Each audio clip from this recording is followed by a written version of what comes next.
Bom dia, muito obrigado a todos por estarem aqui, obrigado por terem aceito o nosso convite para conhecer essa 19ª edição do Trust Barometer.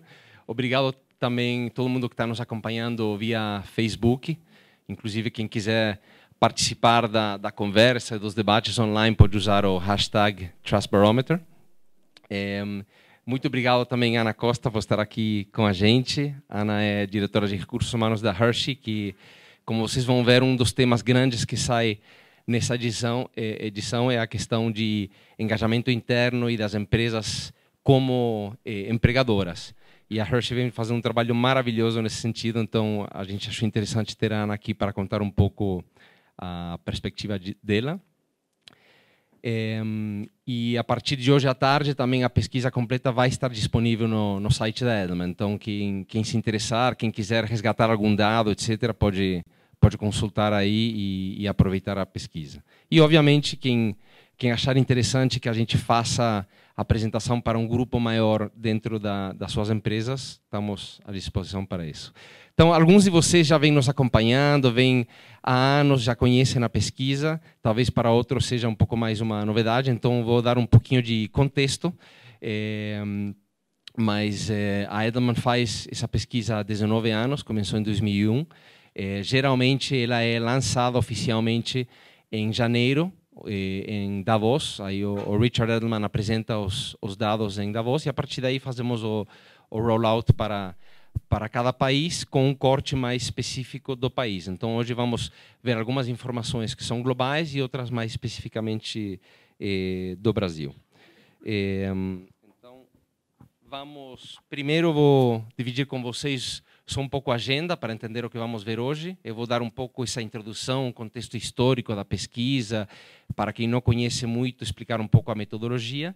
Depois está comigo hoje aqui a Cristina Schachitz, que é a nossa vice-presidente de reputação. Ela é especialista no Trust, né? Há muitos anos já conhece o estudo. Então, entre ela e eu vamos apresentar o conteúdo da pesquisa em si. E como eu falei, um dos temas importantes esse ano é a questão das empresas como empregadores. Então, a Dani Ferreira, que é a nossa diretora de engajamento corporativo, vai falar um pouco sobre as experiências dela, o ponto de vista dela, sobre como trabalhar a marca como empregadora. E depois também a Ana Costa vai dividir a experiência dela. E aí vamos abrir um pouco para uma conversa, perguntas, debate, etc. Então, quando chegarmos no horário, se alguém tem outra reunião, pode ir tranquilo, mas quem quiser ficar também para continuar o papo, estamos à disposição. Vamos começar com um pequeno vídeo que sempre utilizamos para introduzir a pesquisa e depois eu conto um pouco mais para vocês. Em quem você confia? Em épocas conturbadas, essa pergunta é mais relevante que nunca, porque a confiança está no centro de nossos relacionamentos mais significativos. É o vínculo mais valioso entre empresas e clientes, até ser traída. A confiança é a base da crença nos líderes, até ser quebrada. A confiança é a essência do que acreditamos ser verdade, até ser destruída. Ela reforça nosso cuidado pelo planeta e pelo outro, até ser violada. Porque quando a confiança é ameaçada, quando nossa expectativa de honestidade e integridade não é atendida, ficamos reticentes sobre em quem ou no que confiar. Exigimos mudanças e lutamos por elas.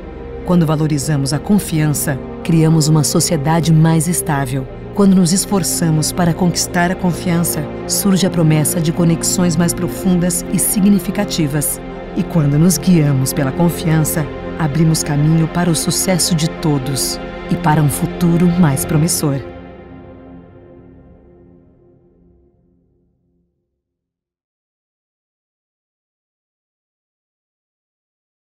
Muito tempo que ajuda os clientes a construir reputação. E todo mundo sabe a importância da reputação de uma empresa. Mas mais ou menos no início do milênio, começamos a tentar entender um pouco melhor, aprofundar mais a relação entre reputação e confiança. E a analogia que sempre utilizamos é que reputação, na verdade, é uma coisa que você vê no espelho retrovisor, né? mas o que você faz no dia a dia, com cada decisão, com cada atitude, com cada comportamento, com cada mensagem, é construir confiança. Então, a reputação é um fruto da confiança que você constrói no dia a dia. Por isso, é importante focar e entender como construir confiança, porque não adianta se preocupar tanto pela reputação. O que adianta é focar cada dia em construir essa confiança. Aí o efeito vai ser a reputação. E, particularmente, o Trust Barometer nasceu com a intenção de avaliar 4 grandes instituições que são fundamentais na vida das pessoas. São instituições em que as pessoas delegam bastante da sua vida, que são governo, empresas, ONGs e mídia. E a confiança é o elo entre essas instituições e as pessoas. E para as pessoas se sentirem seguras na vida delas e confiantes nessas instituições, tem que sentir que elas se comportam com integridade.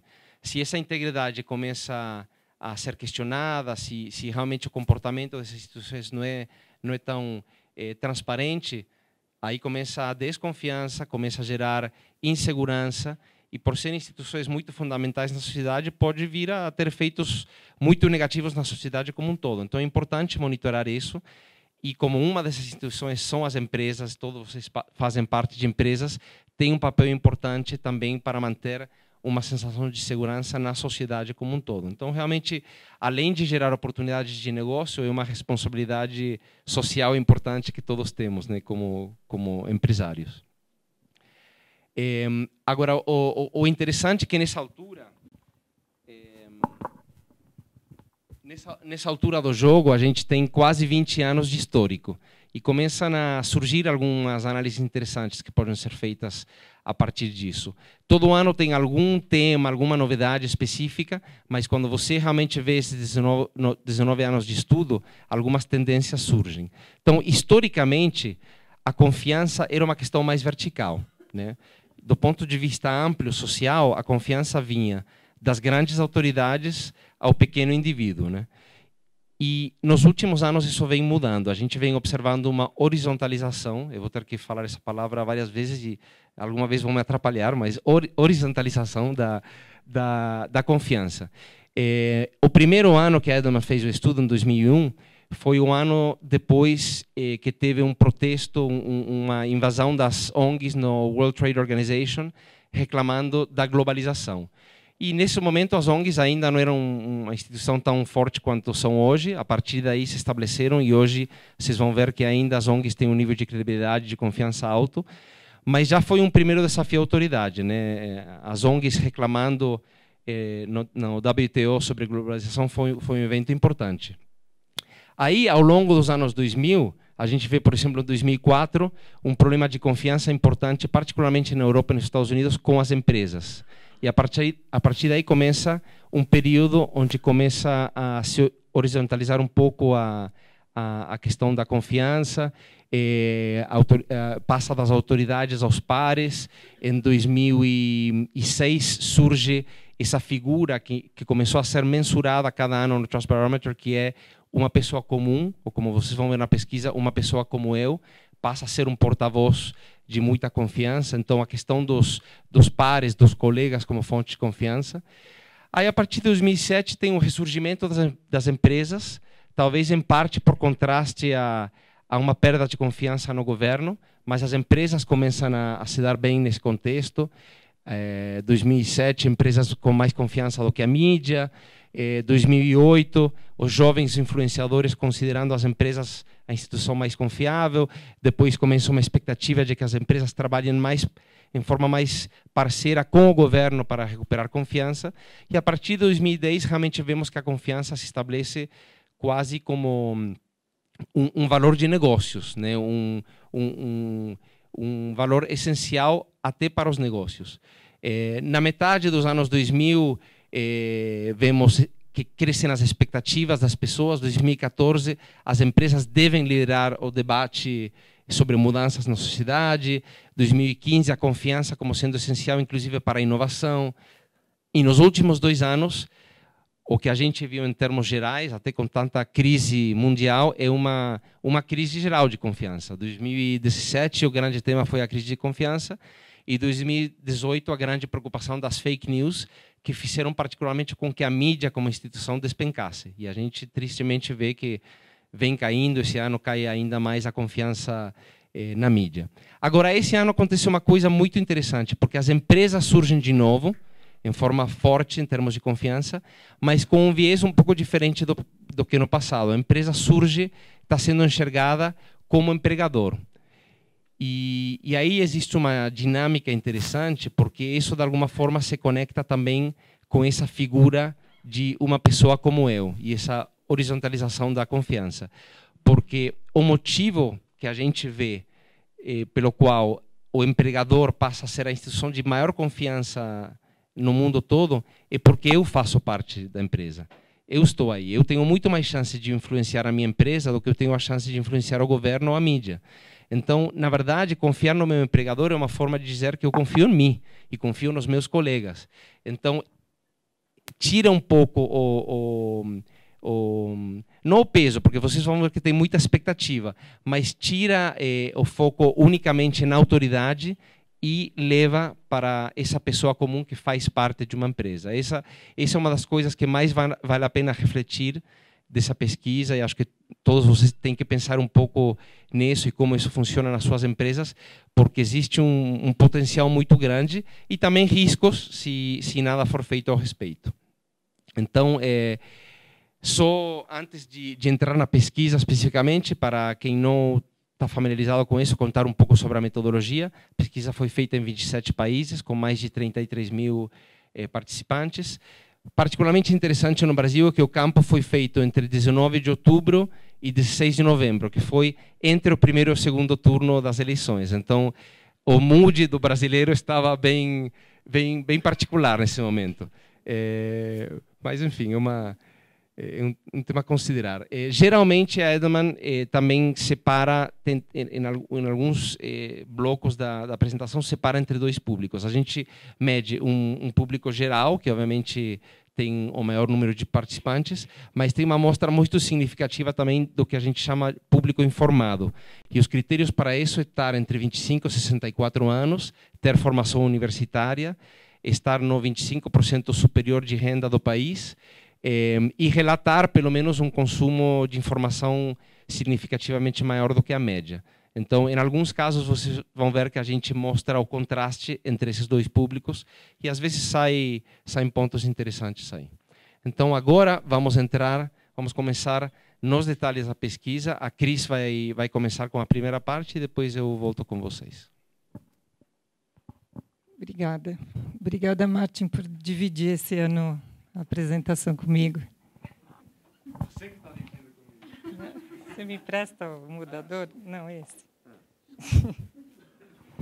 Então tá, agora vamos para a parte dos números e entender o que esses números significam na vida da gente. A gente começa pelos dados globais. Então, chamando a atenção de vocês, aqui a gente vai ter ou o globinho aqui nessa ponta, ficou pequenininho, ou a bandeira do Brasil, aí ajuda a entender essas legendas. Então, vocês têm aqui acesso aos dados do público informado e eu vou me focar no público total. A gente vê que, em relação às ONGs, a gente teve um crescimento de 2 pontos só, em relação ao público total. Globalmente, as empresas crescendo 3, e o que chama a atenção da gente é que, apesar do crescimento, ainda se mantém na neutralidade. Então, a gente divide esses números de confiança em 3 faixas, né? De 0 a 59, a gente está na neutralidade, depois a gente vai até 60, a gente está desculpa. De 0 a 49, a gente está na falta de confiança, depois até 60 na neutralidade, a partir daí, confiança. Isso é um dado interessante para a gente ver também em relação às oscilações, né, que a pesquisa vai apresentando ao longo do ano. Então, mesmo tendo crescido ONGs e empresas, a gente continua na neutralidade. Governo e mídia, globalmente, também com um breve, né, um modesto crescimento, se a gente puder dizer, mas ainda no patamar de falta de credibilidade. O ano passado, eu estava até conversando com alguns de vocês, no meio da pesquisa, assim, bateu meio um constrangimento, porque a gente só estava trazendo notícia ruim, né? Estava muito forte aquele clima de quebra de confiança, porque foi geral o que estava acontecendo, e aí, até acho que para eu mesma me sentir melhor conversando com vocês, eu falei, bom, vamos ver como é que será que acontece o ano que vem, e aí, ó, que bom, né? A gente vê aqui uma mudança um pouquinho mais positiva, mas ainda muito modesta, mas a gente talvez está indo numa direção aqui mais positiva em relação à confiança nessas 4 instituições. Agora, Brasil. Então, de novo, o público informado e o público total. A gente vê que, historicamente, em qualquer lugar do mundo, o público informado ele costuma ter um nível de credibilidade, de confiança, maior que o público total, né? Que o público geral, e aí somando o público geral sendo maior. As ONGs mantiveram essa estabilidade, nem bom nem ruim, mas continuam no nível de neutralidade. Empresas subindo 1 ponto, e aqui agora chegando mais perto do que a gente gostaria do nível de confiança. Então, talvez sim, a gente está fazendo melhor a nossa lição de casa como corporação. E aí a gente olha o governo crescendo 10 pontos, confiança no governo como instituição. Então, vamos lembrar o que o Martin falou, né? A pesquisa foi feita no meio da primeiro e segundo turno.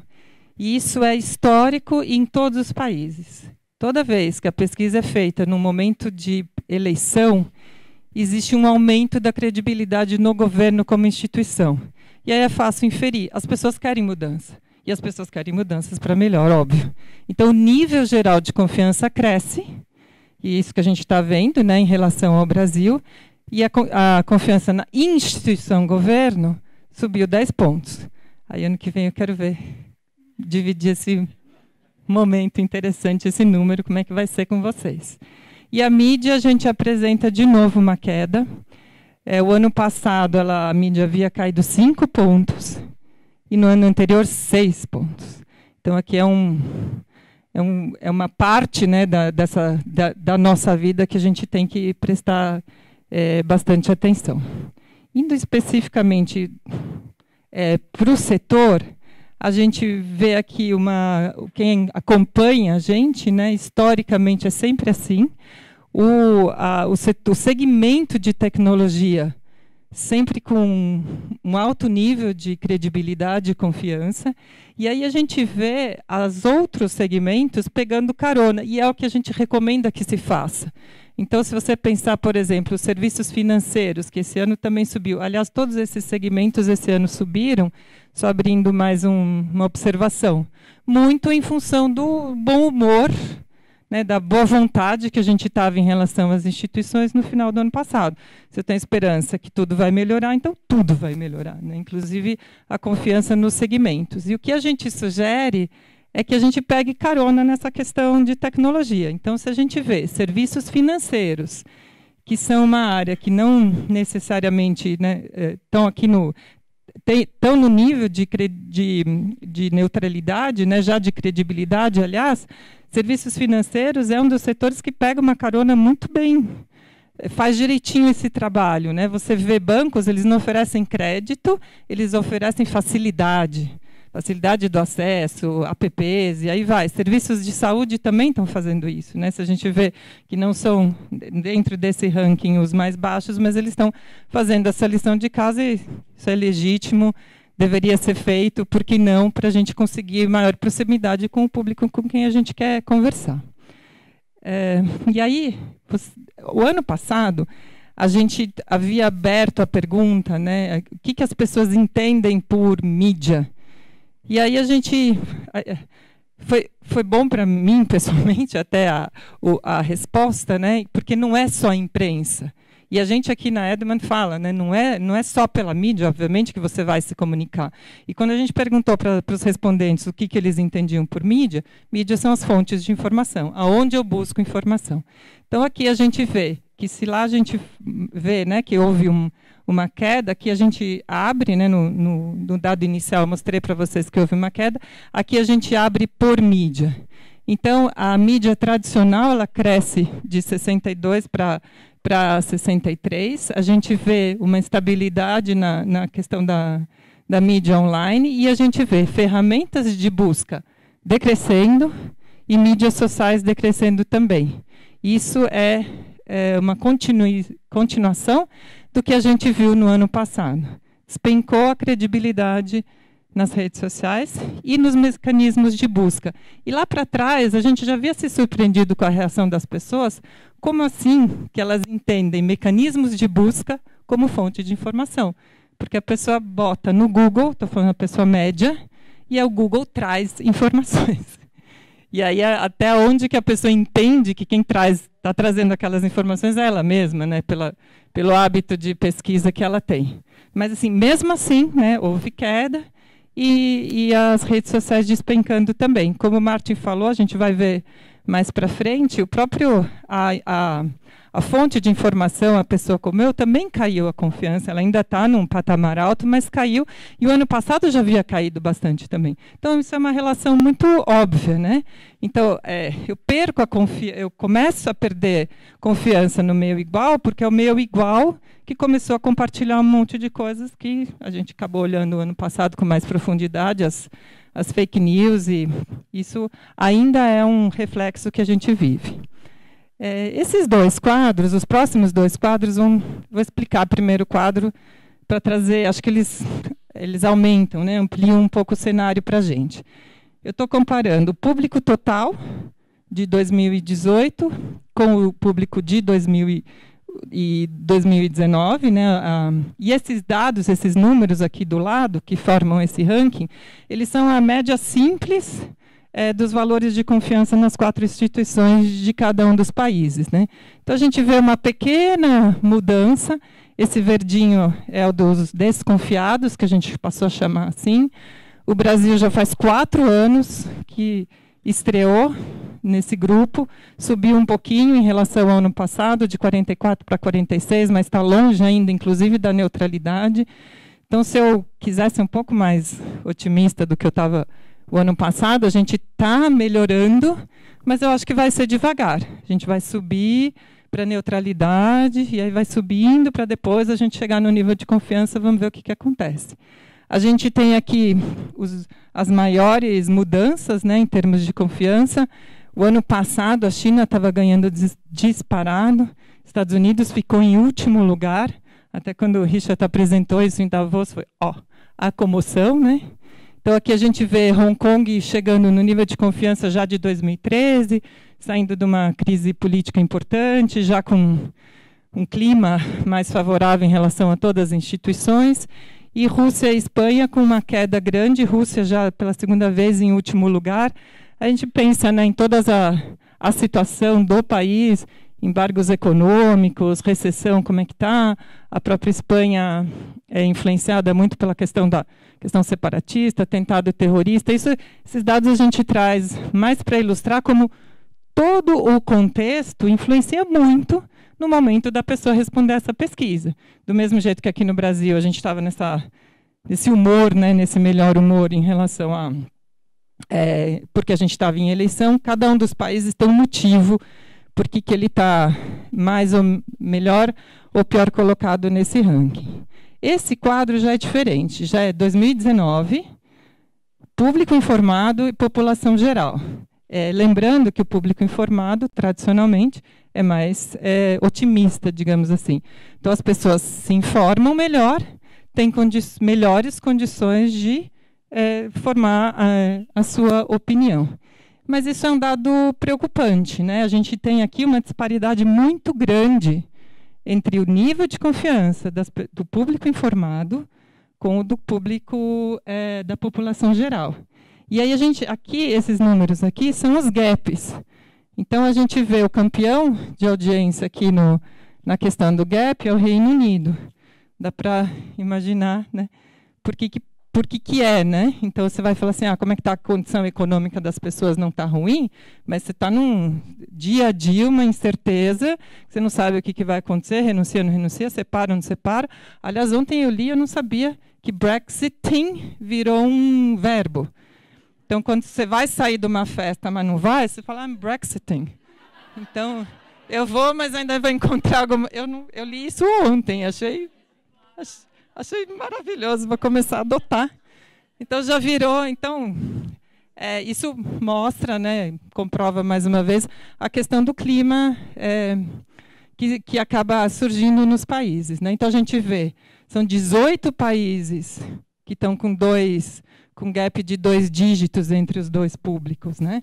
O Brasil aqui é bem interessante, a gente vai ver que aqui o Brasil está indo contra, né, o que a gente fala, né, a gente está subindo, né, a confiança na população geral, a gente tem uma diferença de 8 pontos aqui desses dois públicos, e isso leva para a gente uma reflexão importante, né? A gente tem essa diferença, isso cria um mundo meio dividido. Então, que a tua propensão a confiar está muito ligada à questão da informação e à questão da classe econômica também. Então, que tipo de mundo, né, que a gente passa a conviver? Sem dúvida nenhuma, esse desequilíbrio causa essa mal-estar, né, de uma sensação de que alguma coisa não está bem. E sim, a gente vê, obviamente, a gente vai acompanhando, vê o desejo de mudança que se aparece na sociedade. Especificamente de Brasil, a gente vê, como eu mostrei para vocês, que o gap ali não era tão grande comparado aos demais, né, entre os dois públicos, tanto para a população geral como para o público informado, existe essa sensação de que o sistema está falhando para mim. Como é que a gente chega nessa questão do sistema, né? A gente fez perguntas e frases específicas, né, sobre a questão de confiança, esperança, a sensação de justiça e o desejo de mudança, o quanto que as pessoas concordavam ou não com aquelas frases, tira-se uma média, e a gente começa a medir essa sensação que tem esse sentimento da população. E aí, muito interessante nesse caso para nós do Brasil, que tanto o público informado como a população geral tem esse sentimento de que o sistema está falhando para mim. Então, aqui a gente tem 50 ou 53 pontos, então a gente tem metade da população entrevistada com esse sentimento ruim. E aí, obviamente, o resultado é a falta de confiança, a sensação de injustiça e o desejo de mudança. Aqui a gente vê os números de falta de esperança, mas se a gente falar em termos de esperança, aqui você tem 77 e 84. Então, o brasileiro acredita, como é que é? Se o brasileiro não desiste nunca, está bem refletido aqui. O Brasil, historicamente, os dados de Brasil, agora eles começam a se igualar, né? Não acho nenhuma boa notícia, mas os dados de Brasil sempre foram mais positivos, e aqui isso acho que fica bem forte também, traz para a gente. E as pessoas estão preocupadas. Uma das preocupações que a gente olhou mais a fundo foi a questão do trabalho. Então, aqui a gente traz tanto de Brasil como global, e de todos os empregados, especificamente de multinacionais. As pessoas estão com medo, sim, que a formação que elas têm, que as competências que elas têm hoje não é o suficiente. E aí a gente já viu isso em estudos passados, a pressão que isso causa nas empresas, o quanto que se espera das empresas a contribuição para a formação dessas pessoas, porque o governo não. No governo não, nas ONGs mais ou menos, então quem que vai me ajudar a ter a formação que eu preciso? As empresas. O quanto que a inovação está roubando o meu emprego, então a gente precisa se comunicar melhor com as pessoas o que é o futuro do trabalho, o que é a indústria 2.0, qual é a consequência para a vida das pessoas que isso vai trazer. A gente fala disso todos os dias, as pessoas não estão entendendo muito bem, elas estão muito ansiosas em relação a isso. E um pouco pior ainda para a questão, para quem trabalha em multinacionais, sendo impactado diretamente pela globalização, então questões de tarifas e regras, o quanto que isso não vai abalar a vida das pessoas. Mas, sem dúvida, todo esse cenário, né, que a gente vem trazendo, todos esses dados, se somam ao que a gente vê que já existem movimentos, já existem não, né, que continuam a existir, eu acho que eles estão se fortalecendo cada vez na sociedade, de movimentos que querem fazer a mudança, que querem ver as coisas acontecer. E aí não são só movimentos de massa que estão acontecendo, são pessoas. São pessoas se unindo pela mudança que elas querem ver no mundo. Então, as pessoas estão se organizando. E aqui a gente traz 2 exemplos aqui de Brasil, inclusive, né, específicos de Ford e de Odebrecht, aqui talvez no começo da crise, né, do recado que essas pessoas ligadas a essas empresas queriam dar para a sociedade. Olha, a empresa errou, mas a gente é gente, ser humano, né? A gente tem orgulho do que a gente fez, a gente quer continuar usando o nosso crachá no metrô, porque a gente não tem nada a ver com isso, então era o recado que elas queriam passar. Aqui a questão da Ford. E aí é o nosso recado, né, para a gente que representa as corporações. O quanto que as corporações precisam estar muito atentas a esse tipo de coisa. Porque aqui a corporação está exposta. E o que se espera, o que a sociedade espera das empresas? Que elas reajam, que elas participem, que elas sejam agente de mudanças. Então, quando a gente vê os casos recentes de Carrefour, de Pets, as pessoas foram para a rua e falaram, e aí, o que vocês têm a dizer? Como é que vocês vão se posicionar? E agora? Não é mais vou comprar meu sabão naquele supermercado, eu vou deixar de comprar nesse supermercado por causa disso.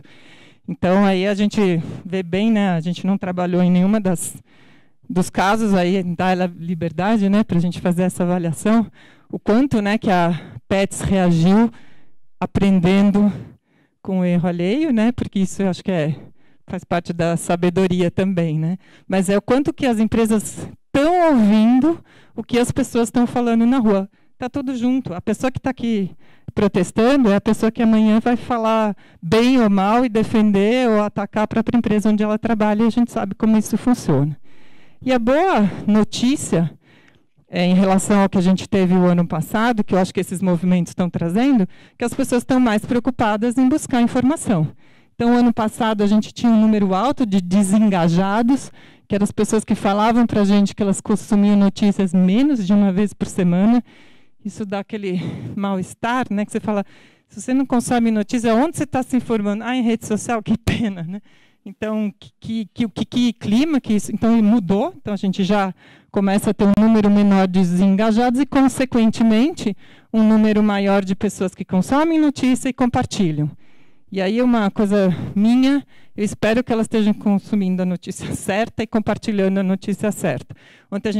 Ontem não, parece que foi ontem, mas foi ano passado, a gente falou muito de fake news. Então, não adianta consumir e compartilhar notícia que não tem qualidade, né? Então, a responsabilidade que a gente tem aqui de continuar sendo nós mesmos, né, os nossos curadores daquilo que a gente consome e divide. Então, tendo apresentado agora os números e o impacto, né, que a gente acredita que ele causa na nossa vida, queria devolver tudo para você, tudo para o Martin falar das principais conclusões do estudo e como ele já falou no início, né, do foco que a gente deu nessa questão da relação das empresas com os empregados. Obrigado. Bom, vamos lá. Então, agora a gente entra um pouco mais especificamente nas novidades desse ano, no que sai bem forte esse ano. E o grande tema do ano foi realmente esse relacionamento com o empregador. E foi um fenômeno global. Em todos os países do mundo tem um aumento importante dessa instituição conhecida como meu empregador. Particularmente no Brasil, a gente viu que aumentou 5 pontos de confiança, está num nível de confiança alto. Foi realmente um fenômeno global e chama bastante a atenção. Comparado com outras instituições que o Trust geralmente mede, é muito gritante a diferença. A gente continua otimista, apesar de estar num patamar de neutralidade, com a oportunidade que as empresas têm e que está muito próximo de entrar num nível de confiança, mas a empresa vista como empregadora já está claramente em confiança. Então, de repente, aproveitar esse viés, trabalhar por esse lado,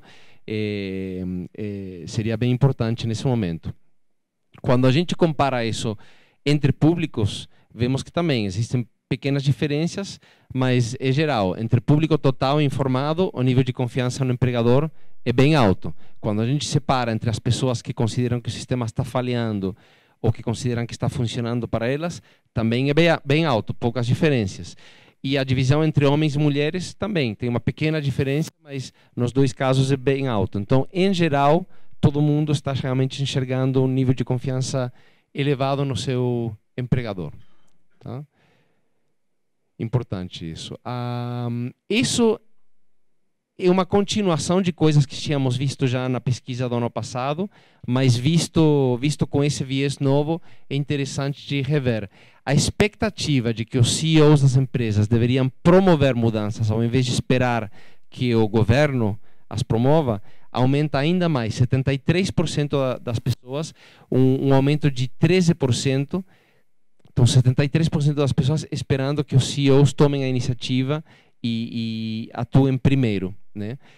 Surgem alguns temas concretos que são os temas que as pessoas mais esperam, mais associariam com a liderança de uma empresa, como, por exemplo, lutar pela igualdade salarial, realmente eliminar questões de preconceito e discriminação, ajudar a formar empregos do futuro, treinar as pessoas, preocupações com meio ambiente, a questão de informações pessoais que tem a ver com privacidade, uso de dados, etc. Interessantemente, apesar de não estar tão diretamente associado à responsabilidade normal de uma empresa, consideram que seu empregador pode ser uma fonte para ajudar a diferenciar o que é fake news do que não é fake news. Então, tem uma expectativa importante aí também. E, por último, assédio sexual, que também é mais normalmente atrelado ao ambiente de trabalho. A gente esperaria que a liderança de uma empresa ajude a diminuir isso. Então, esses são alguns dos temas mais básicos, mais normalmente associados e que se espera da liderança. Porém, as pessoas querem que a empresa também consiga ir além do básico. Então, se a gente vê aqui como funciona esse slide, o cinza são as pessoas que consideram importante um tema na sua empresa. E o preto é quem considera essencial, que diz, pelo menos, que nem trabalharia numa empresa onde isso não aconteça. Então, 82% das pessoas consideram ou importante ou essencial algumas coisas mais básicas, mais atreladas ao que é um empregador, que é oferecer aumento salarial, treinamento, crescimento na carreira, etc. Mas quando a gente vai para uma coisa como empoderamento, 75% das pessoas também acham importante ou essencial. E aí voltamos ao assunto de horizontalização. As pessoas querem participar, querem ser empoderadas na empresa, porque querem ter influência, querem ajudar a direcionar para onde vai a empresa e por isso estão confiando na empresa. Afinal, porque confiam no fato deles poder ter um impacto. Então, um número muito alto de expectativa aí também. Inclusive, uma coisa um pouco mais filosófica, conceitual, como compartilhar valores, propósitos, expectativa muito alta também. 70% das pessoas dizem que é importante ou essencial trabalhar num lugar que compartilha valores. Isso também leva a que as empresas têm que tentar pensar o seu modelo de negócios, pensar a forma em que ganham dinheiro também com algum tipo de propósito social, deixando claro qual é o impacto da empresa, além de simplesmente entregar um retorno para o dono ou para os acionistas. Porque as pessoas realmente esperam entender os valores da empresa e compartilhar esses valores. Agora, aqui a gente vê realmente o poder do empregador em termos das pessoas aceitarem a informação que vem do empregador. Essa frase aí, veja o meu empregador como uma fonte confiável de informações sobre problemas sociais e outros assuntos sobre os quais não há consenso. Isso é bem mais amplo, isso pode abranger muitos temas de debate difícil na sociedade. E, em geral, as pessoas acreditam que seu empregador pode ajudar a esclarecer isso. Quando a gente vê a amostra geral, 73%, nas multinacionais um pouquinho mais alto, 79%, mas todo mundo com uma alta expectativa nesse sentido. Alguns dos temas que no Brasil as pessoas veem como mais críveis quando a informação vem do empregador são economia global e tecnologia, que a Cris já falou um pouco sobre isso, como todas as empresas podem pegar um pouco carona também e as pessoas esperam que possam informar eles sobre a tecnologia e os impactos que a tecnologia vão ter na nossa vida. Então, bastante altos níveis de confiança nesses pontos também. E aqui tem um ponto muito importante no que diz respeito à expectativa. As pessoas entendem que as empresas existem para dar dinheiro. É claro que não são ONGs, são empresas. Mas as pessoas acham que as duas coisas podem ser feitas. A empresa não precisa escolher entre ganhar dinheiro ou fazer o bem e ter um impacto na sociedade. Existe uma expectativa clara de que as duas coisas têm que ser feitas. Então, por isso, de novo, os executivos da empresa, quando falam, só falar sobre como foi o lucro do trimestre, etc., só falar sobre negócios, hoje não está sendo suficiente.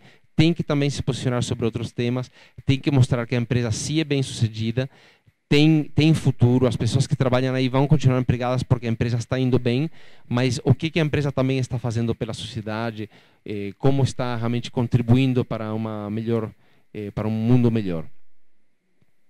Opa. Agora entramos num outro capítulo que mostra também como isso tem um retorno para a empresa. Se a empresa investir nisso e fazer esse trabalho bem feito, isso tem um retorno, porque sabemos que estamos num mundo cada vez mais transparente, com as coisas mais expostas, e muitas vezes a empresa acaba sendo atacada por algum tema, mas quando a empresa faz um bom trabalho e tem um nível de confiança entre os funcionários, a gente vê como aumentam certas atitudes. Então, a barrinha preta são os funcionários que confiam no empregador e a cinza são os que não confiam. Aí a gente vê atitudes como defender a empresa. Estou disposto a defender a minha empresa se ela é atacada. Tem uma diferença de 28 pontos entre quem confia e não confia.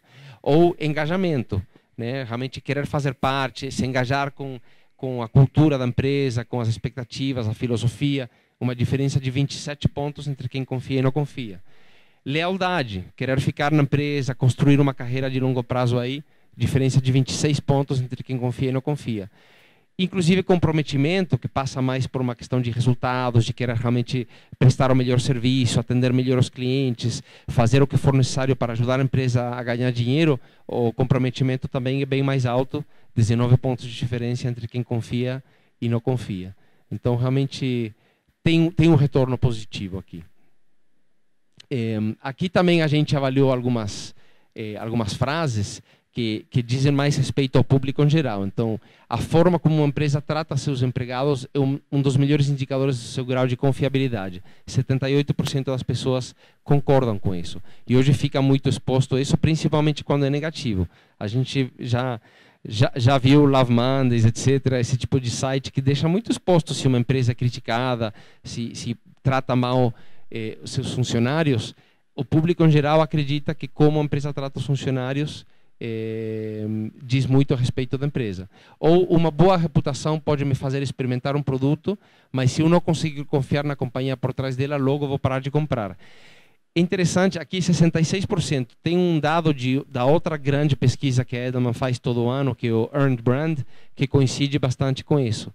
Inclusive, a média brasileira é mais alta do que a média global. Quando a gente perguntou para as pessoas o quanto a filosofia, a postura social da empresa impacta o desejo de comprar os produtos ou serviços da empresa, a média global, se não me engano, era 62% e a média do Brasil era 66% ou 67%. Então, muita coincidência aqui.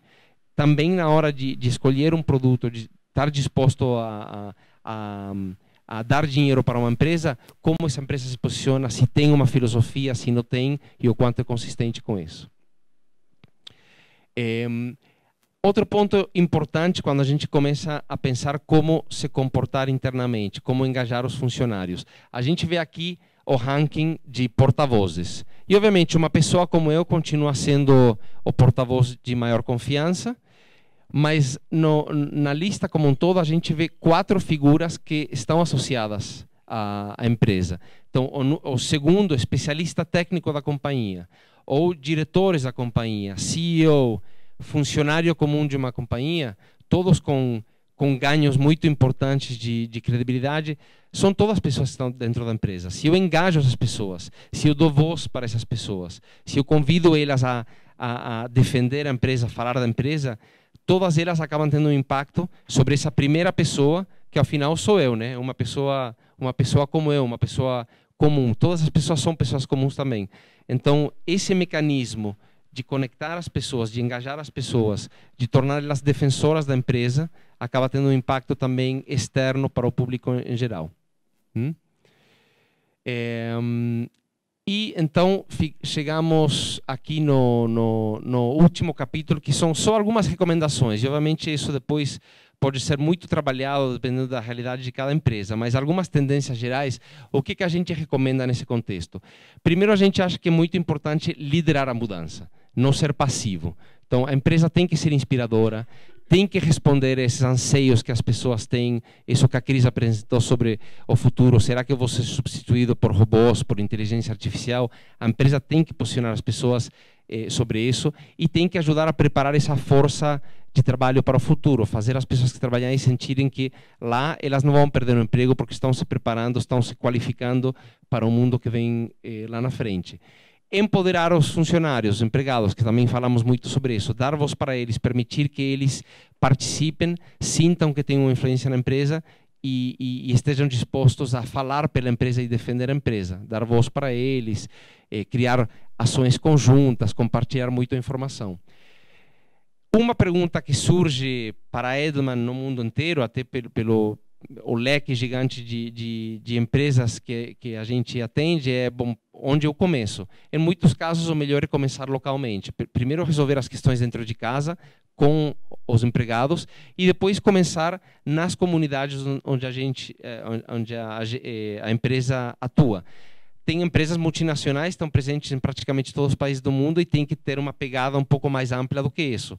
Mas se tiver que escolher por onde começar, escolher um início local, agir na comunidade é um bom ponto de partida. E, finalmente, mais uma vez, a expectativa sobre os CEOs. E acho que dá para... Eu sempre falo aqui que o CEO é muito importante, mas tem outros executivos da empresa também. Às vezes fica muito pesado para uma pessoa única ser o porta-voz da empresa. Não sei por que eu estou falando isso, mas... Então, às vezes, dividir, você fazer um mapa, né, diferentes executivos ter um papel, ter um tema que desenvolvem, fica mais fácil e mais crível também, porque uma única pessoa ter opinião sobre tudo. Eu sou porque passei anos na Argentina, então acho que eu sei sobre tudo. Mas em geral, é bom dividir isso um pouquinho. Então, viver os valores da empresa, se envolver diretamente e ser visível, se mostrar. Importantíssimo. Cada vez mais existe essa expectativa de que o CEO faça isso. E a gente conhece muitos casos, temos muitos clientes onde existe uma coisa meio low profile da empresa como um todo ou dos próprios executivos. Então, é um desafio, mas cada um dentro do seu estilo, ninguém tem que tentar se transformar numa coisa que não é, mas tem que encontrar alguma forma. Para algumas pessoas é mais fácil falar publicamente, para outras pode ser, de vez em quando, escrever uma matéria, alguma nota, mas é importante se expor, estar presente e realmente reforçar os valores que a empresa como um todo quer passar. Tá bom? Então, agora vamos entrar na última fase da nossa apresentação e eu quero, a ver se eu apresento corretamente, senão vocês me dão bronca, né? Mas eu quero pedir para a Dani Ferreira subir aqui. A Dani está na Edelman desde 2013, ela é diretora das áreas de engajamento corporativo e engajamento de colaboradores, trabalha no mercado de marketing e comunicação há mais de 15 anos, começou muito jovem. Tem experiência em TV, agências, empresas, como, por exemplo, a multinacional Philips, onde liderou a área de comunicação para a América Latina. É graduada em rádio e TV, jornalismo e letras, pós-graduação em administração e MBA em gestão empresarial. Você não para, né? Além de especialização em pesquisa e co-hunting, faz parte de grupos de trabalho na Berge e na Bracon. Atua como palestrante em eventos e autora de artigos sobre construção de confiança no ambiente interno das empresas e o poder de influência dos colaboradores, publicados no Brasil e nos Estados Unidos. Obrigado, Dani, por estar aqui. Parabéns.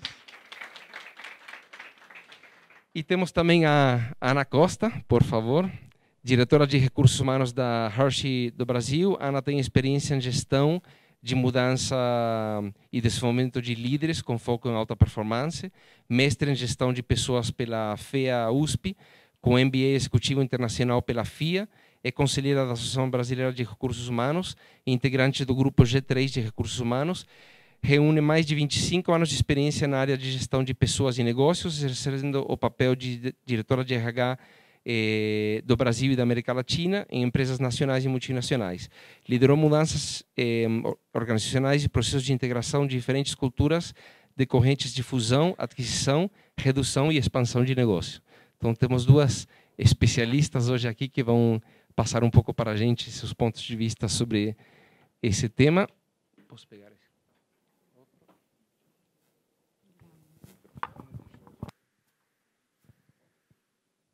Gente, bom dia. Funcionando? Bom, eu queria compartilhar com vocês um pouquinho.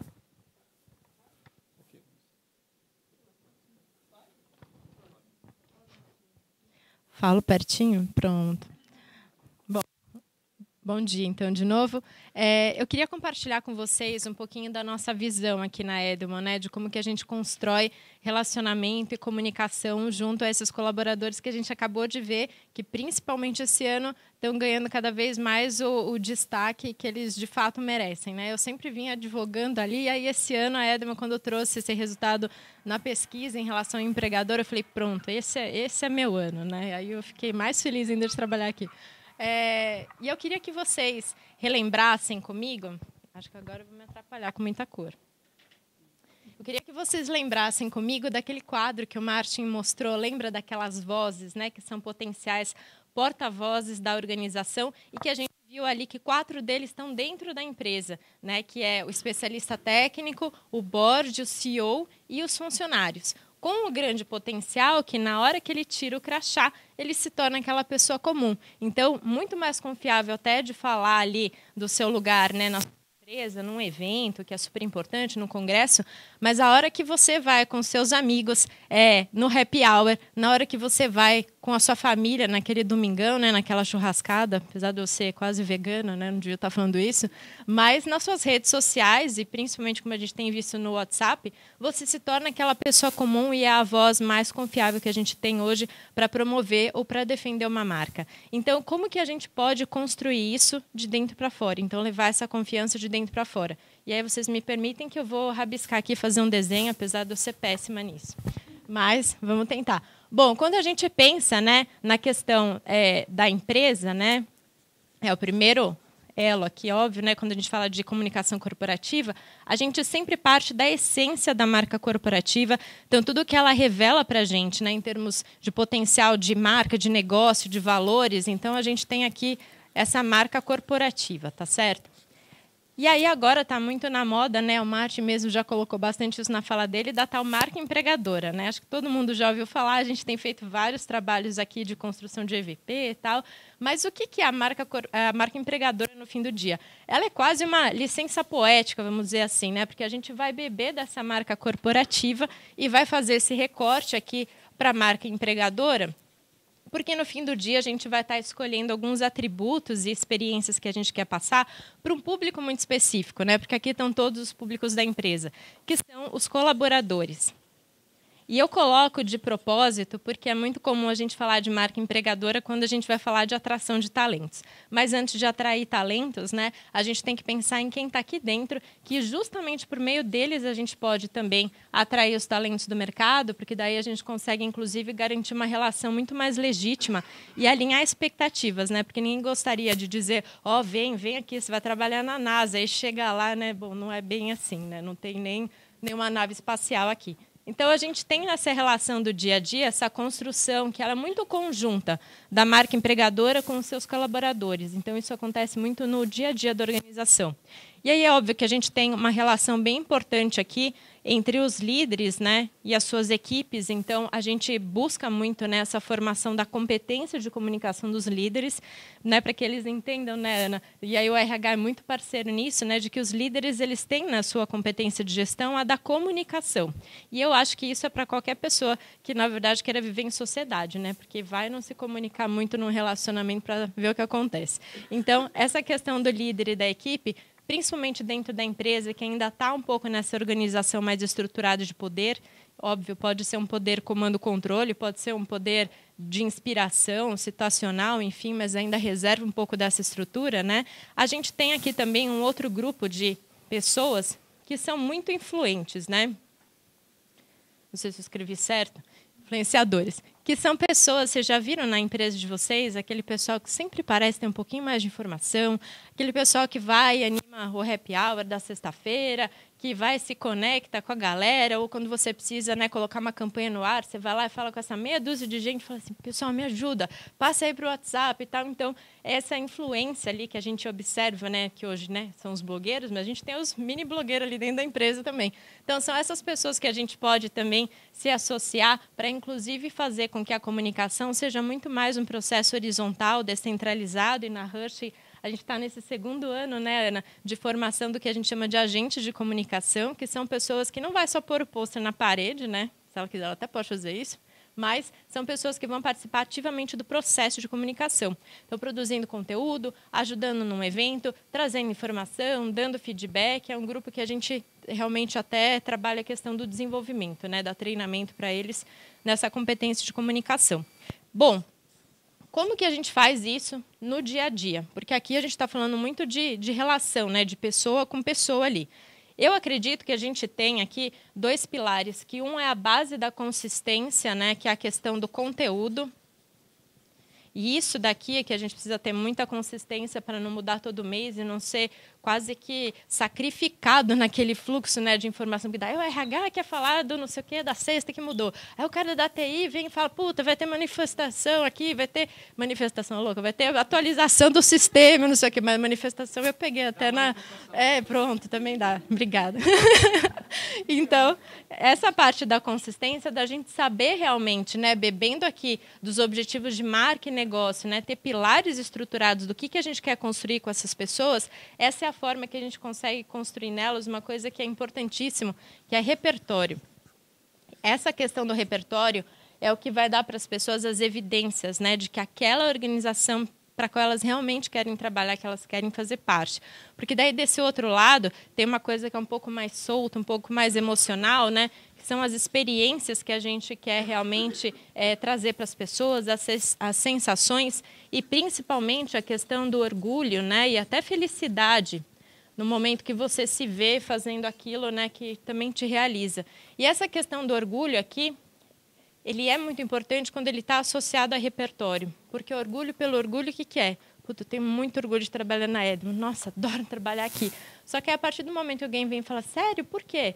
Ai, não sei, é legal, as pessoas são legais. E aí você para, né, na primeira página. Ou alguém vem e ataca, mas eu fiquei sabendo que tal coisa. Aí, de repente, você não sabe nem como justificar. Aí você só apela para a mãe daquele ser humano que está te atacando, né? E a gente vê muito isso em rede social. Então, se você tem repertório, você consegue justamente dizer, bom, porque a gente tem um programa de inclusão e diversidade, porque a gente tem um programa de formação contínua, com a base em treinamentos, porque a gente atende as melhores empresas do mercado, enfim. Então, a gente constrói repertório e dá esse poder das pessoas que vai justamente alimentar de forma bem estruturada a questão do orgulho. E é nessa intersecção aqui que a gente tem a questão da confiança.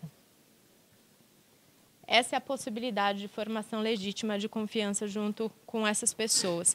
Que daí, óbvio, no dia a dia a gente vai ativar tudo isso, né, por meio de canais, que daí a gente conhece bastante, e aí os de diálogo tem realmente ganhado bastante espaço, né, se a gente vê o Workplace, que a gente usa aqui na Edmond também.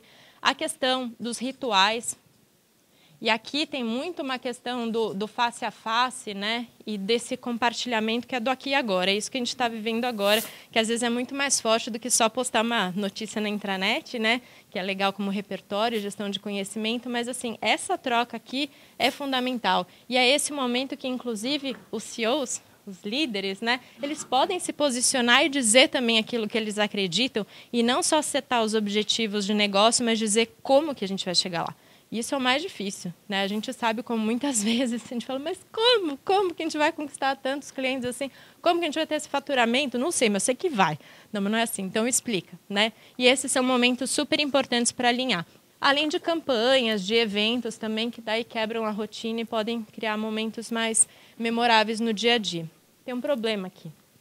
Tem um problema porque isso aqui se chama comunicação interna, né? Só que não existe comunicação interna, porque, além de tudo isso, a gente tem uma coisa só que complica, né, que é a sociedade. Que, basicamente, é isso que o Trust traz. Trust traz. Olha que beleza! Ficou lindo. Que é o que o Trust nos revela. Pronto, melhorou. que é justamente essa intersecção, que é a oportunidade que a empresa vai ter, aí sim, de se posicionar e falar de propósito, de falar de valores, e mais do que nunca, né, empoderar essas pessoas aqui num mecanismo que daí a gente chama de Employee Advocacy, já ouviram falar?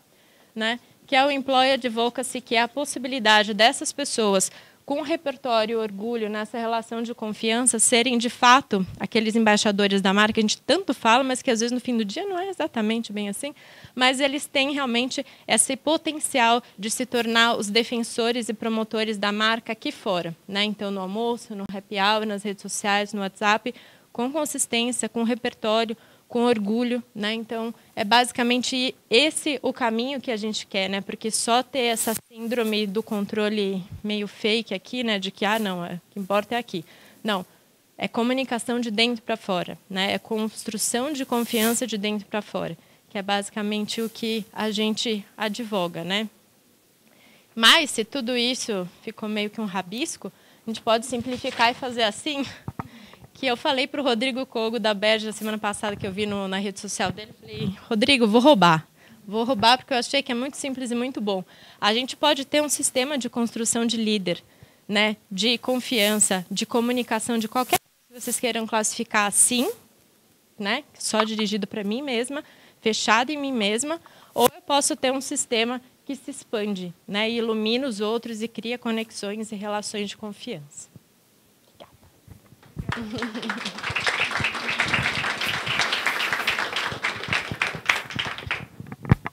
Agora, Ana, querida. Depois dessa fala, agora já, né? Meu Deus. Não, pode deixar o flip chart. Não estava no script, mas ela me inspirou. Ela me inspirou. Aí eu adoro um flip chart. Não, então... Bom, gente, primeiro, bom dia. Super obrigada por estar aqui. Eu até no início falei que assim, gostoso falar para uma equipe que não é de recursos humanos, né? Porque normalmente eu falo para RH, então é bem legal. Bom, deixa eu contar rapidamente a história da Hershey. Nós viemos de uma joint venture com o Balduco, e há 3 anos e meio atrás foi tomada a decisão de descontinuar essa joint venture. E aí a Hershey ser uma empresa 100% Hershey. Foi uma decisão em função do crescimento que a Hershey queria imprimir aqui no Brasil e que, na ocasião, não estava alinhado a Balduco, né? Bom, aí a gente falou, bom, agora a gente tem que construir, né, a Hershey no Brasil, porque a gente tinha a nossa filosofia, o nosso estilo de gestão, as pessoas, a gente usava finanças de Balduco, a gente usava RH de Balduco, a gente usava, né, vendas de Balduco. Para vendas, por exemplo, a gente tinha 300 pessoas, né? E aí, quando eu cheguei na Hershey, eu fui contratada com esse objetivo, o primeiro choque foi assim, bom, qual é o nosso objetivo de resultado? O nosso objetivo é um pouquinho acima do ano anterior. Sim, como é que a equipe de vendas, como será a nossa cobertura? Não, a gente vai sair de 300 vendedores para 54, né? Então, eu falei, gente, nossa, né? Que desafio. Quase uma startup. Bom, e aí, com isso, eu falei assim, bom, que perfil é esse dos nossos profissionais que a gente tem que trazer? Considerando esse momento da organização, considerando esses objetivos e considerando os conceitos e a cultura de Hershey mundial, né? E foi aí que a gente começou a desenhar esse profissional. E o primeiro era assim, a gente precisava de pessoas que tivessem experiência, que tivessem um nível de energia muito grande, pessoas que acreditassem na nossa história, que quisessem, com isso, participar desse projeto, enfim. E fomos em busca desses profissionais. Depois que contratamos todos eles, falamos assim, bom, o nosso CEO vem de marketing, então falar para ele de marca empregadora não é uma coisa muito difícil, né? Mas aí falei assim, marca empregadora, então como é que... Não, a gente primeiro tem que saber quem é, né? O que a gente vai entregar? Aí queria colocar aqui uma coisa que eu acho que às vezes a gente esquece. O que a gente vai entregar para os nossos colaboradores, funcionários, enfim. Qual é a entrega, né? Mas para a gente fazer essa entrega, assim como com os consumidores, a gente tem que saber o que eles querem, qual a expectativa. Porque quando nós contratamos essas pessoas, a gente sabia o que a gente queria naquele momento, né? Agora que eles estão lá dentro, a gente tem que saber o que eles querem para a gente poder fazer essa entrega. E aí, então, que a gente contratou a Edelman e fomos fazer a primeira pesquisa interna. Entender quem é esse profissional. Entender quais os atributos que para ele seriam relevantes para a nossa companhia. E aí foi bem interessante, porque quando a gente fez essa pesquisa, a gente percebeu que o perfil ele estava muito alinhado. Então, todo aquele nível de energia que a gente tinha colocado, ele foi traduzido em busca de oportunidades. Que era uma coisa para eles super importante. Outro ponto que tinha a ver com a nossa missão, são pessoas preocupadas com o aspecto social. Então, com interesse genuíno na parte social. Isso era um outro. E, por isso, sentiu o orgulho de pertencer a uma empresa que tinha essa preocupação. Então, a nossa responsabilidade no Brasil era trazer essa importância que a Russia tem fora do Brasil, social, trazer para cá. Né? Então, a gente está falando de oportunidades, a gente está falando do aspecto social e a gente está falando da tomada de decisão, ou seja, da participação deles, né? Da participação deles nessa tomada de decisão. E, bom, temos que fazer um trabalho, né, para poder valorizar isso, e fazer essa entrega. Então, o primeiro trabalho que a gente fez foi com o CEO e com todos os diretos dele, para que a gente garantisse que toda a nossa comunicação e todas as ações elas tivessem consistência. Eu adoro essa palavra, porque eu acho que isso é fundamental. E aí, como dar oportunidades, como é que a gente faz essa entrega numa empresa pequena? Porque uma startup é uma empresa pequena. Então, a gente começou a criar aqui várias oportunidades de desenvolvimento, que não necessariamente seria numa carreira vertical. Então, e a gente começou a criar espaços. Então, a gente trouxe tendências, eram pessoas que eram ávidas por conhecimento, por desenvolvimento e tal. Aí a gente criou um espaço, criamos alguns rituais. Né? Então, a gente tem que a gente chama de Communication Meeting, tudo em inglês, porque a empresa é americana, onde a gente coloca todos os gerentes juntos, fazemos uma reunião com eles. Essa reunião ela é bem interativa, a gente apresenta como está o negócio e a gente escuta. É o momento dele participar, é o momento dele falar, dele dar a opinião dele. Então, algumas decisões elas foram mudadas ou foram tomadas nessa reunião. Então, isso fez com que esses gerentes, esses líderes, se sentissem parte disso. Né? Então, participar da tomada de decisão, isso foi uma entrega importante. Né? A outra foi na equipe de vendas. Então, vamos fazer o seguinte, na medida em que a gente vai ter oportunidades, que tem uma rotatividade, vamos aproveitar as pessoas de vendas. Então, a gente conseguiu fazer um aproveitamento, uma movimentação de mais de 50% da equipe de vendas. Alguma movimentação eles tiveram. Outra entrega super importante, até porque essa equipe que está lá na frente. Né? A parte social. Bom, a parte social, a gente desenvolveu um projeto e envolvemos todos eles. Então, a gente tem tanto um projeto de voluntariado, a gente tem um projeto de Showcomaster, onde a gente prepara as pessoas para venderem, para terem seu próprio negócio. Né? E isso também a gente extraiu muito daquilo que as pessoas traziam para a gente, porque tinha uma preocupação com o desemprego. Então, se tem uma preocupação com o desemprego, vamos contribuir para que essas pessoas que a gente faz o trabalho em Poá, então as pessoas... Lá a maioria são mulheres, né? A gente trabalha com o público feminino, e a gente ensina essas pessoas não só a fazerem produtos, por exemplo, torta de chocolate, usando o nosso chocolate, mas também a gente ensina essas pessoas a montarem o negócio, a venderem, a fazerem a gestão. Então, é um trabalho bem completo, né? Que atendeu. E ficou faltando uma outra coisa, que era aquilo que também a gente queria enquanto organização. Como é que a gente traz a tendência para dentro da empresa? Né?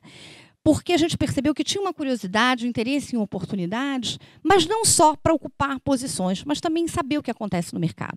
Então, a gente criou o Insight Academy. O Insight Academy, a gente levou lá o presidente da Amazon, a gente levou a Paula da Microsoft, levamos eles para 3M, e com isso, a gente criou um ritual de trazer as tendências para dentro da empresa. Né?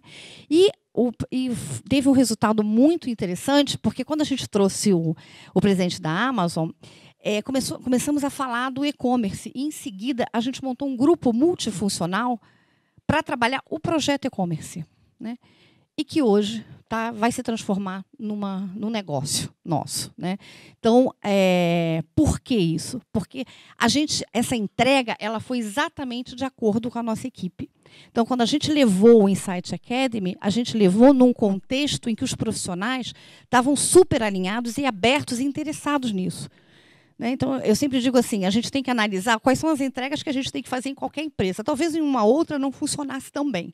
Mas ali, quando a gente pesquisou e a gente percebeu que aquilo era relevante, a gente não só levou a tendência para dentro da empresa, mas também criamos oportunidades para a gente poder trabalhar com isso, né?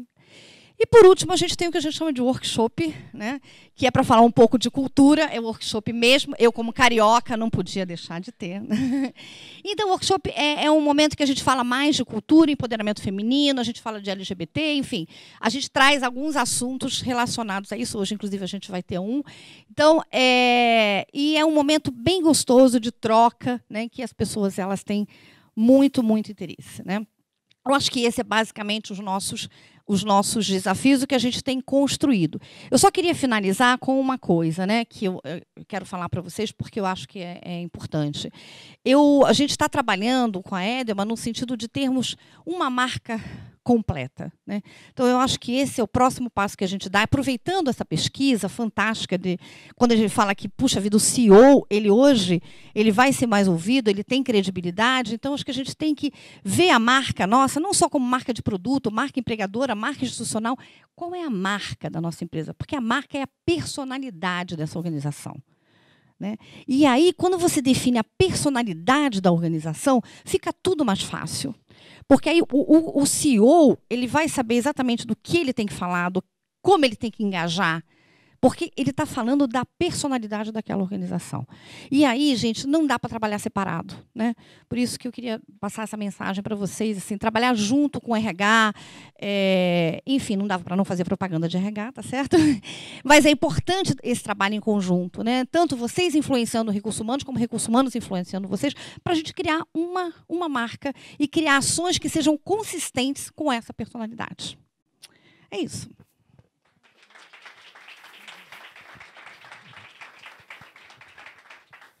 Eu queria só adicionar também, né, que depois de todo esse trabalho aí, foi desde 2016, né? Você só esqueceu de um pontinho, né? Que vocês ganharam o quê, Ana? Não, então, a gente participou pela primeira vez na GPTW, ano passado, e ganhamos, ficamos entre as melhores para se trabalhar, estamos super felizes. Primeira vez que a gente entrou, a gente tem um índice de engajamento altíssimo, a gente faz tanto a pesquisa global quanto a pesquisa local. Nós somos o primeiro, a gente bateu recorde de engajamento na pesquisa global da Hershey. Yeah. E aqui a gente também tem um índice de engajamento acima de 90%. Tá? Isso é fantástico. Mas, gente, assim, esse trabalho tem que ser top-down. Então, assim, o tempo todo tem que estar... O CEO tem que falar a mesma língua dos diretores, os diretores também. Essa consistência, ela é fundamental. Se não tiver essa consistência, você perde muito naquilo que eu acho que é mais importante, que é a credibilidade. Agora sim, obrigada. Eu queria convidar de volta, então, a Martin e a Cris. E a gente vai abrir para perguntas. Quem que fica com o microfone aqui? Lembrando que a gente também pode receber perguntas por meio ali da nossa live no Facebook. Alguém quer começar?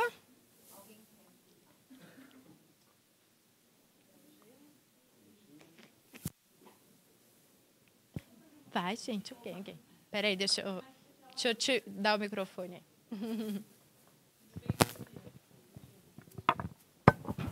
Oi, eu sou Helena Dadal. É muito legal ver a pesquisa. Acho que não foi uma surpresa exatamente ver essa questão das empresas. Acho que é um movimento que tem acontecido dentro lá da DAO também. A gente vê os funcionários cobrando mais da gente, querendo se envolver mais. Acho que isso está bem alinhado com o que saiu na pesquisa. Mas eu fiquei só com uma dúvida mais com relação à parte das mídias sociais.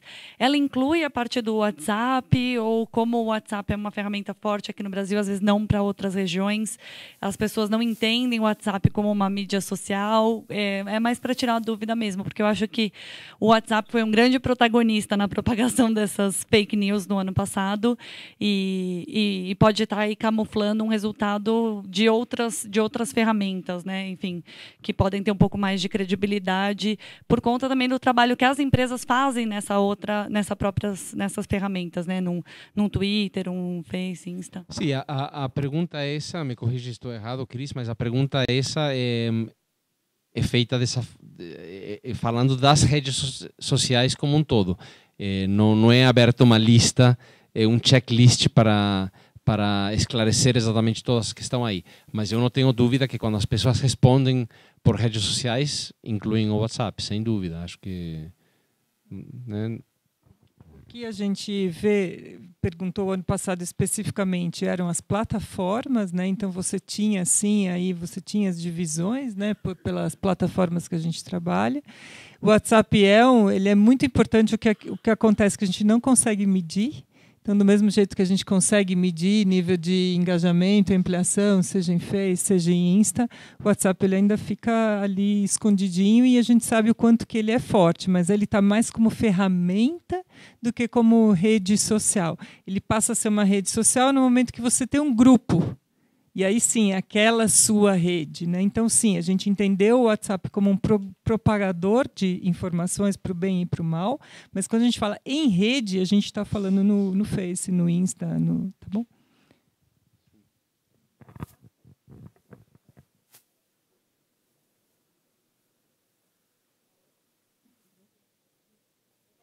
Posso falar seu microfone? Meu nome... tá bom. Meu nome é Ana Marina, sou do Centro de Liderança Pública. É uma organização que trabalha com políticas públicas. Achei muito interessante o dado falando sobre o espaço para que dentro da empresa a gente discuta questões sociais.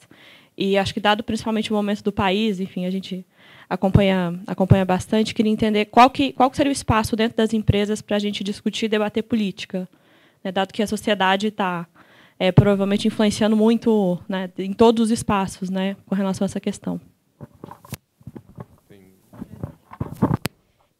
Eu vejo uma forma assim da gente oferecer, realmente, como você falou, espaço. Né? Eu acho que é difícil, às vezes, a gente, como empresa, segurar um viés político, mas assim, eu acho que abrir o espaço ao diálogo, eu acho que é fundamental. E a gente viu algumas empresas fazendo isso. Acho que foi muito legal até uma ação da Votorantim, que completou 100 anos, né, o ano passado, e aí o Instituto Votorantim tinha aquela causa, né, do voto consciente, que foi justamente um trabalho daí de educação e de abertura de espaços de diálogo e discussão. Então, pelo menos na minha visão, acho que esse seria uma primeira possibilidade. Sim, eu acho que tem que, normalmente para as empresas, faz mais sentido conectar com realmente interesses mais humanos, não necessariamente discutir a política de um ponto de vista partidário, mas a política acaba tendo impacto em temas sociais, temas humanos que interessam as pessoas, e aí a empresa tem que ter um ponto de vista, e como vocês viram, as pessoas cada vez mais esperam que as empresas tomem iniciativas em gerar mudanças positivas sociais. Isso acaba esbarrando em questões políticas, mas fazer um debate sobre qual partido é melhor, eu acho que em geral não é tão recomendável dentro da empresa. Né? Eu tive em alguma época da minha vida uma dúvida muito grande em relação a isso, né? O quanto a neutralidade das empresas não era uma coisa ruim, né? Mas hoje eu percebo assim que em termos de partido, não é possível que a organização assuma um partido, né? E acho também, talvez até que não agregasse tanto valor.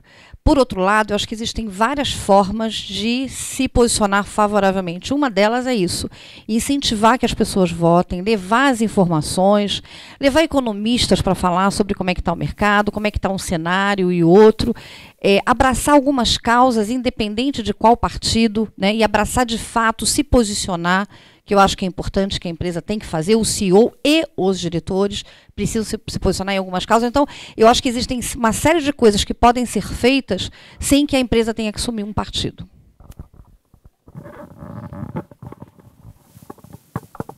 Bom dia. Eu sou a Ana Paula, eu sou da Cyrela. Parabéns pelo trabalho, achei muito bacana, está muito alinhado com o que a Cyrela vem tentando fazer no sentido de dar voz aos funcionários, né, e estreitar as pontes entre diretoria e base. A minha dúvida, naquela parte que vocês falaram sobre os setores, confiança no setor, eu não vi o setor da construção. Aí eu queria saber se ele está dentro de algum daqueles que apareceram ou se ele não aparece entre os 10 primeiros. Obrigada. Não está entre os 10 primeiros. A gente tem alguns dados que a gente tem do setor de infraestrutura, então a gente aí não vai no detalhe da construção, por exemplo, que nem entretenimento. Está show ou está cinema? Está entretenimento. Então, infraestrutura a gente tem como um dos segmentos, mas não aí a construção especificamente. Tá bom?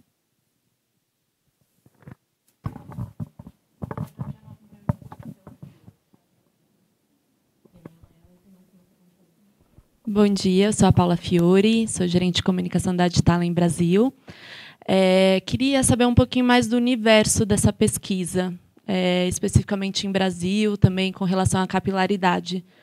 Quantos entrevistados, enfim. Obrigada.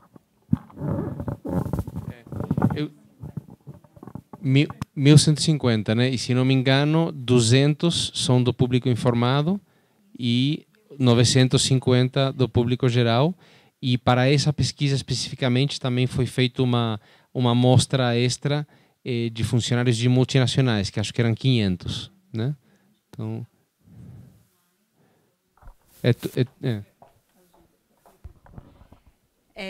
as pesquisas são online, então são no Brasil todo, assim, de acordo com enfim, com as determinações do que é um público informado, enfim, na metodologia tem mais os detalhes. A gente vai publicar hoje, aí você consegue entender mais amplamente. Mas é isso. Oi, bom dia a todos. Eu sou a Bruna, da área de comunicação da Microsoft. Teve um dado que me chamou bastante atenção, que foi a discrepância entre a confiança nas empresas e na figura do meu empregador.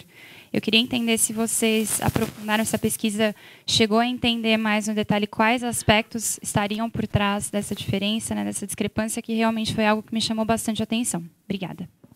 Talvez a Cris pode falar um pouco mais sobre isso, mas a empresa vista como empregadora é uma novidade desse último ano. A gente vinha medindo empresas desde o início e agora surgiu, eu diria que um viés. Na verdade, é a mesma instituição, mas as pessoas veem uma mesma coisa de ângulos diferentes. Então, surgiu essa questão de que quando eu vejo a empresa como meu empregador, a minha empresa, não as empresas em geral, sino a minha empresa onde eu participo, surgiu isso realmente como uma instituição diferente e, como eu expliquei aí, isso tem a ver com o fato de eu pertencer, de eu conhecer meus colegas, de eu saber que se formamos grupos de debate, workshops, etc., a gente pode influenciar e pode dar um pouco a nossa personalidade para a empresa em que trabalhamos.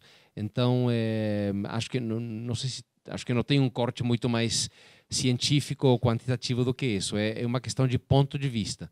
Então, eu confio na minha empresa mais do que confio em outras empresas, porque eu faço parte disso, eu sei o que acontece aí dentro e eu posso ter uma influência. Queria complementar o que a gente viu nos últimos 3 anos, para não me estender muito, né, em relação ao quanto as empresas ficaram expostas, né, vamos falar das coisas ruins, né, que acabaram acontecendo aqui no Brasil. Então, a gente teve o própria Lava Jato, com as empresas sendo protagonistas, a gente teve outros escândalos de carne fraca, só para lembrar de alguns. Então, a questão da gente viver num mundo tão transparente acabou expondo as empresas dessa maneira. Então, sem pensar agora o que a gente está vivendo e vendo todos os dias com a Vale, mais uma empresa, no jornal, todos os dias na manchete. Então, quando você pensa em empresas, o sentimento, ele naturalmente não é do melhor, mas a minha empresa é legal. Então, eu estou sendo impactada pelo que está acontecendo no mundo, mas aqui na Edelman eu me sinto segura, eu encontro meus pares, eu sei que eu estou me desenvolvendo. Agora, quando eu abro hoje, né, quando eu leio a capa do Estadão, hoje eu já falo, empresas em geral não são uma... Tem essa diferença, né, esse sentimento como empresas, como instituição, e a minha empresa como, né, o meu canto aqui de conforto, e o quanto que essa empresa, a minha, está trabalhando para realmente me dar essa sensação, né? Então, acho que talvez por isso que a gente vê essa diferença. Mas eu acho que um ponto interessante que surge aí é que não é só uma questão possessiva, onde eu trabalho diferente, não importa onde seja, onde eu trabalho diferente.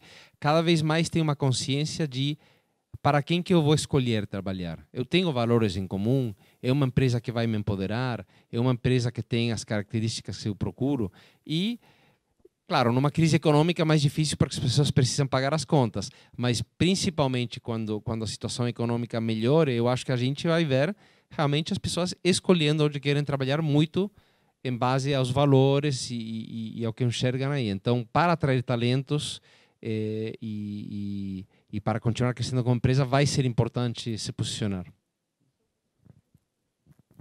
Eu acho que também tem uma grande oportunidade aí, né, que a gente não pode deixar passar. Porque existe essa confiança e eu acho que a gente tem que potencializar o máximo possível essa confiança. Fazer com que ela continue, né, sendo consistente, mas como que a gente potencializa essa confiança que já existe, que já está instalada, né? Acho que é uma responsabilidade boa, né?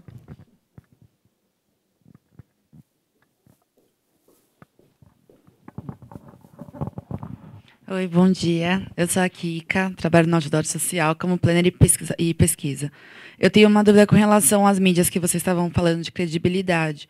Hoje em dia, a publicidade também é uma fonte de informação e a gente vê ela em vários campos, tanto out of home, a gente vê internet, metrô e tudo mais.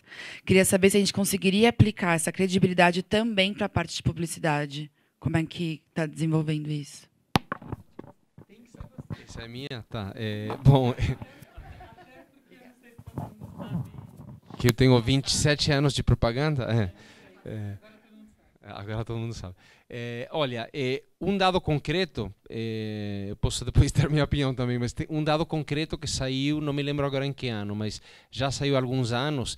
Um dos grandes temas identificados no Trust de alguns anos era justamente o surgimento da mídia espontânea como muito mais crível do que propaganda. Esse é o dado mais concreto que eu me lembro.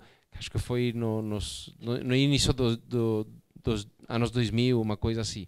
E isso é uma coisa que a Edelman particularmente acredita bastante, né? Você tem que gerar credibilidade, confiança e engajamento pela pertinência do assunto, por quanto esse assunto conecta realmente em forma social, com os interesses das pessoas. Tem até propagandas que fazem isso muito bem, mas tem outras que não, que é só, vamos colocar uma celebridade conhecida recomendando o produto e ninguém realmente acredita, já que isso não é por dinheiro. Então, varia muito. Mas eu acho que, independente de ser um formato publicitário ou outro, a questão é como a mensagem está fundamentada em temas que as pessoas se identificam e realmente consideram pertinentes. Acho que um pouquinho mais conceitual do que só estatístico, mas eu me lembro particularmente de um ano em que surgiu. 2003 foi? Então, já há um tempinho disso. E aí, não conseguiria aplicar essa pesquisa para esse formato? Especificamente não, mas faz parte. Acho que isso avalia toda a informação que chega para as pessoas. Então, a publicidade faz parte disso, mas não foi feita uma fatia especificamente sobre propaganda. Você falou de mídia espontânea, eu fico pensando assim, quantas oportunidades que a gente pode estar perdendo de fazer essa mídia espontânea usando os talentos que a gente tem dentro da própria organização.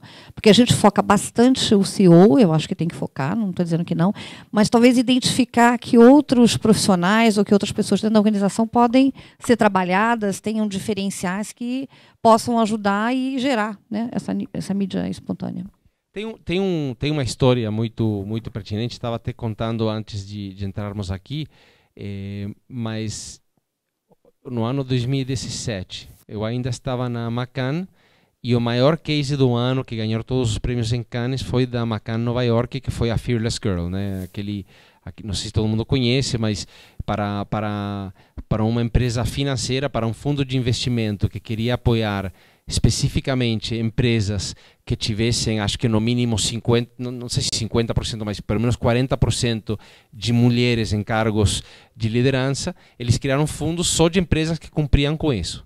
E aí a Macan teve uma ideia maravilhosa, que não parece propaganda, mas foi pensada por uma agência de propaganda, de criar essa estátua de bronze de uma menina de 10 anos enfrentando o touro de Wall Street para mostrar o poder e a força das mulheres no mercado financeiro. Só que alguns meses depois, um jornalista foi fuçar e o fundo de investimento tinha só 15% de mulheres na liderança. Então, foi um tiro no pé gigantesco. Então, aí você vê que, além da mensagem, além da propaganda ou da mensagem que for, se não tiver atitude, se não tiver comportamento e verdade por trás disso, não serve de nada. Então, na hora de desenvolver uma ideia, você tem que verificar se isso realmente é consistente. Isso faz parte da disciplina. Não adianta só ter uma ideia bacana. Tem que realmente ser fiel e ser verdadeira. Então... Mas tem cases bons, né? Tem um também que foi o que ganhou o Cannes também, que a empresa sofreu lá com uma questão de natural, enfim, eu não lembro o que foi, e daí a empresa foi destruída, e daí eles mandaram um tijolo do que sobrou para a casa de cada um dos empregados que no dia seguinte estavam lá para reconstruir a empresa. Isso foi nos Estados Unidos, né? Não lembro o nome da empresa. Eu me lembro de um caso, a Whole Foods, que depois foi comprada pela Amazon, teve um momento que ia quebrar. Mas tinha um nível de fidelidade tão alto entre os consumidores que eles literalmente pediram doações para os fanáticos da marca, e as pessoas doaram dinheiro para salvar a empresa e continuaram em frente. E os empregados também fizeram um caráter de como é que chama? Eles podiam pedir para tirar férias não remuneradas. E aí cada um podia, sei lá, ficar 3 meses de férias não remuneradas, porque não ia dar para pagar todo mundo. Então, ao invés de mandar todo mundo embora, eles criaram isso. E daí, entre eles começaram com um processo de autorregulação de que, não, você precisa mais do que eu, então pode vir trabalhar, eu tiro 4 meses, você só tira 2. Então, foi bem, eu fui da Whole Foods também.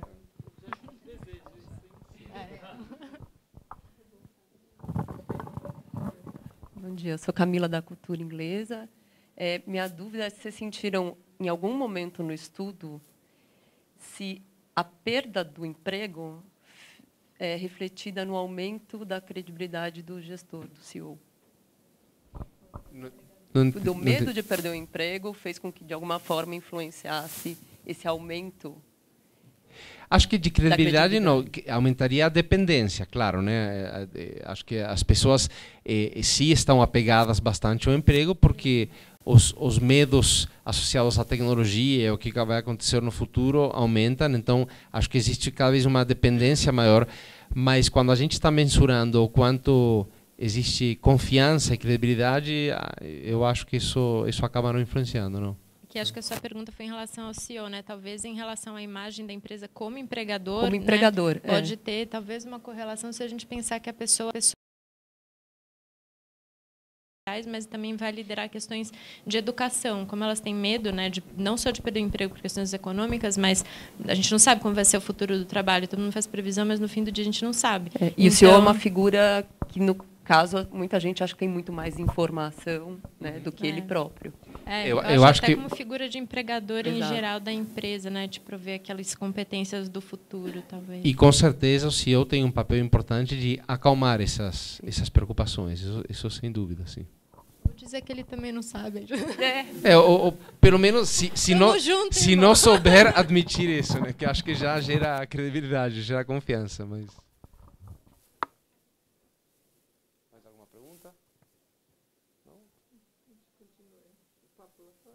Acho que a gente pode, então, tomar um café, né? Vamos tomar um café, então. Muito obrigado de novo a todos por terem vindo. Obrigada, Ana.